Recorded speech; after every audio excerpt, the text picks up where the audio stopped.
Então, eu não estou dizendo que tem que despolitizar a universidade, pelo contrário. Mas tem que não confundir o tempo da ação universitária e o tempo da ação política. São duas lógicas que têm que correr juntas, mas que não são idênticas. Foi por identificar isto que a política neoliberal transformou a universidade em empresa. Passou a colocar a universidade como uma organização empresarial. É isso que eu estou dizendo que não pode acontecer. O tempo da política e as exigências da política e o tempo da universidade e as exigências da universidade não são os mesmos. É preciso encontrar os lugares onde esses tempos e essas exigências se comunicam. Isso é a ação propriamente política dos universitários. Encontrar as formas pelas quais há um intercruzamento de duas lógicas diferentes de pensamento e de ação. E não submissão de uma à outra. Assim como seria suicídio político pretender agir somente mediante ideias claras, distintas, absolutamente precisas, rigorosas e logicamente verdadeiras, seria suicídio fazer isso na política. Também seria um suicídio teórico pretender submeter o tempo da pesquisa ao tempo da velocidade e do imediatismo da ação política. A política parece não ter tempo para adiantar-se aos resultados do seu próprio trabalho. É por isso, aliás, que a política não é uma ciência. Embora exista uma ciência política, que não é a política propriamente dita. A ciência sobre a política e não a política propriamente dita. Essa diferença das temporalidades leva a supor que a dimensão política da universidade precisa se subordinar à sua dimensão acadêmica. Ou seja, a ação política só pode apropriar-se da pesquisa científica depois que essa estiver consolidada, e não pode impor a ela outro ritmo que não o do pensamento. Isso nos leva a duas consequências. Em primeiro lugar, a de que os objetivos de uma política podem auxiliar materialmente o tempo da pesquisa, tornando-o mais rápido graças a condições materiais para a sua realização. Mas, em segundo, que a pesquisa científica pode orientar projetos políticos, na medida em que pode oferecer elementos de elucidação da própria ação política. A segunda incompatibilidade entre a dimensão acadêmica e a dimensão política decorre da natureza da política democrática, que é fundada na alternância periódica dos ocupantes do poder. Essa alternância, que é essencial na democracia, significa que, periodicamente, a sociedade pode decidir, seja pela continuidade, seja pela descontinuidade das políticas. Isto é, de um projeto político ou de um conjunto de políticas públicas. A dimensão humanística e científica da universidade, porém, só pode se realizar se houver continuidade. Então, a descontinuidade é própria da política democrática. A continuidade é urgente e necessária, indispensável, no caso da universidade. Evidentemente, uma política não precisa ser exclusivamente a que emana dos órgãos públicos dirigentes do Estado. Ela pode ter outras origens e finalidades. Nesse caso, a incompatibilidade das duas dimensões pode ser superada, na medida em que a universidade se engaja em políticas de longo prazo que não estejam submetidas ao tempo descontínuo da vida estatal.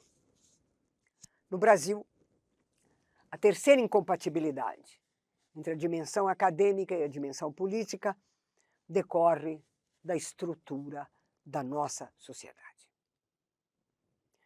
A sociedade brasileira é uma sociedade autoritária.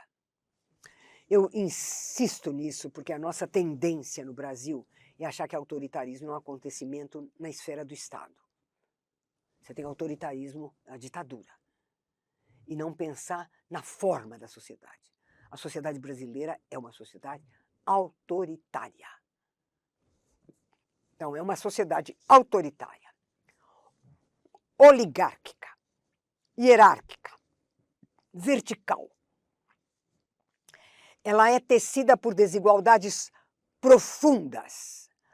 Há uma rachadura que define a sociedade brasileira, que é uma rachadura entre o privilégio e a carência.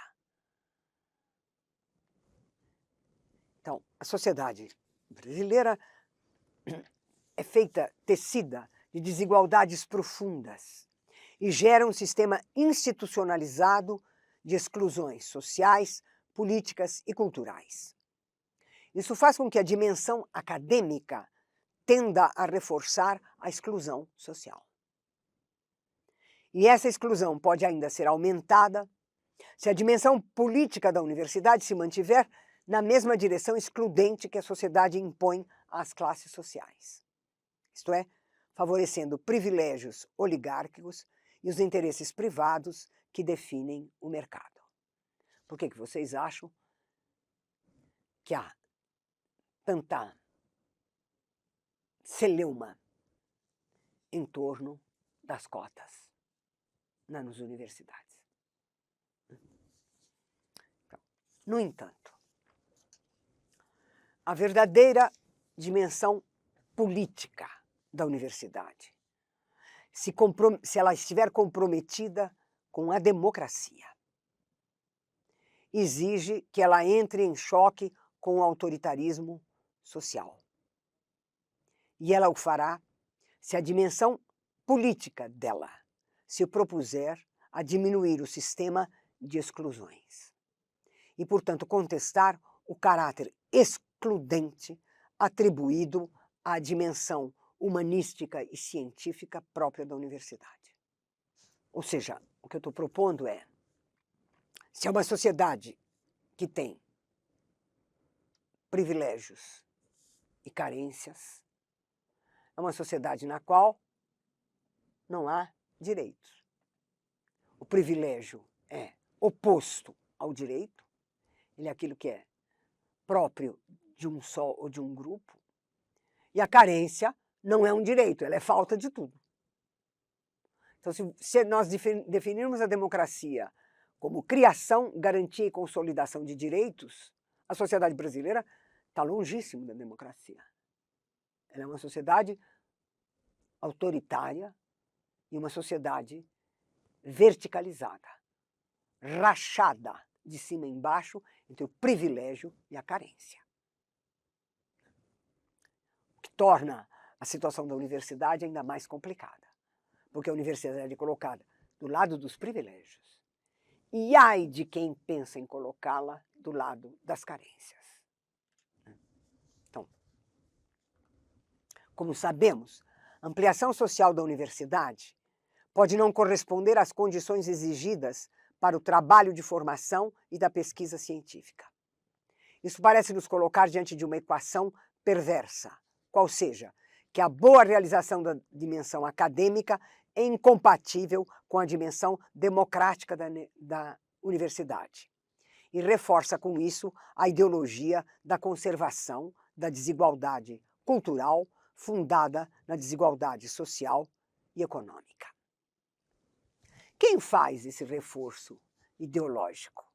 Quem é que quer esse reforço ideológico das desigualdades e a universidade operando como um momento no qual a desigualdade é efetivamente afirmada e respeitada?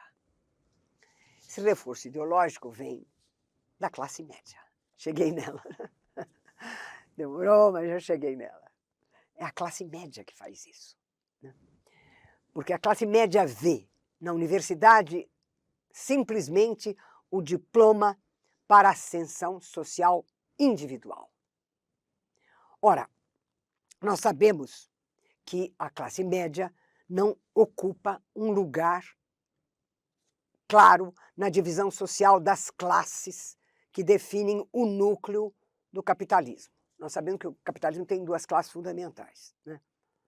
Ele tem a classe trabalhadora e a classe burguesa, ou os dominados e os dominantes. Como é que a classe burguesa, como é que a classe dominante ou os capitalistas têm capital? A explicação é longuíssima, mas eu vou simplificá-la ao máximo. O capital é obtido não na hora em que os produtos do trabalho são comerciados. Não é o comércio. O comércio produz lucro, não produz capital. O capital é obtido durante a produção, quando uma parte do trabalho do trabalhador não é paga. Essa parte que não é paga, suponha, por exemplo, o trabalhador deveria receber R$8 por hora. E o capital paga para ele R$4. Onde estão os outros 4 que não são pagos? Mas eles é que vão formar o capital, né? Eles são a chamada mais-valia, ou valor. Então, por isso, existem duas classes fundamentais, né? O proletariado, os trabalhadores, e a burguesia, os proprietários privados dos meios de produção. Isso é a sociedade capitalista. A classe média não tem lugar. Ela é aquela que ela não produz mais-valia e ela não detém o capital. Ela está num campo médio, no meio da sociedade, sem ter nem o lugar ocupado pelo trabalho, nem o lugar ocupado pelo capital. É isso que ela é. Ou seja, a classe média não tem lugar socioeconômico definido. Então, voltemos aqui. Por não ocupar um lugar definido na divisão social das classes, que definem o núcleo do capitalismo, a classe média se vê excluída do poder político. Ela não tem o poder do Estado. Quem tem o poder do Estado é a burguesia. Não que ela coloque os seus representantes lá, mas é ela. E não tem poder social. Ou seja, ela não tem a força dos movimentos sociais dos trabalhadores organizados. A classe média procura compensar essa falta de lugar, exercendo um poder muito preciso: a difusão de ideias. Ela tem um poder, o poder ideológico. Como nós sabemos, a classe média tem um sonho e um pesadelo. Ela sonha em se tornar burguesa e tem o medo, pânico de se proletarizar. E é por isso que ela se torna o suporte social e político da ideologia neoliberal, individualista e competitiva, que produz o estreitamento do espaço público e o alargamento do espaço privado. A adoção e defesa dessa ideologia leva a classe média a imaginar que se ela tiver bastante dinheiro, se ela tiver um apartamento com 4 suítes, uma varanda gourmet, lá embaixo uma sala de exercícios e piscina, ela acha que ela faz parte da classe dominante. Ela é tonta, ela é completamente tonta. Ela é rica, mas ela não tem capital. O capital você só tem se você explora trabalho. É o trabalho não pago. Então, ela imagina, então, esse é o sonho dela, que ela vai entrar para a classe dominante, ela vai entrar para a burguesia, se ela tiver um carro último tipo, uma roupa formidável, for aos melhores restaurantes e tiver um apartamento fora de série. Não, você pode dizer que ela está rica, mas ela não mudou de classe, ela pertence à alta classe média, como se diz. Mas é isso. E ela tem um pesadelo. O pesadelo é perder tudo e parar na classe trabalhadora. Né? Então, o que a classe média faz? Ela bajula e imita a classe dominante. E ela odeia e oprime a classe dominada. Ela é odiosa, não é? Não é para odiar uma classe dessa? Pois é.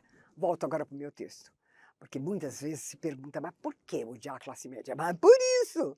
Porque ela não é nada, ela quer ser uma coisa e não quer ser a outra. E para isso ela opera como sustentáculo. Ela acaba sustentando a sociedade tal como a sociedade é. Voltemos então à nossa questão da universidade, que eu já saí dela com um enorme parágrafo. Então, a classe média tem um sonho e um medo. Ela sonha em se tornar classe dominante e ela tem um medo pânico de se tornar proletária. Por isso, atualmente ela se torna o suporte social e político da ideologia neoliberal individualista e competitiva, que produz o estreitamento do espaço público e o alargamento do espaço privado. A adoção e defesa dessa ideologia leva a classe média a afirmar a incompatibilidade entre a dimensão acadêmica e a dimensão política da universidade e propor que se deixe por conta do mercado a definição das prioridades da formação acadêmica e da pesquisa. Essa posição antidemocrática e anti-universitária significa a defesa da universidade operacional, a defesa da privatização do saber, e entra em choque com uma política de abertura e expansão da universidade como um espaço social de criação e afirmação de direitos e um espaço de inclusão. Eis porque eu acredito que a nossa ação universitária, como ação do saber e da política, deve ser o combate em todas as frentes contra a universidade operacional e resgatar a universidade como instituição social.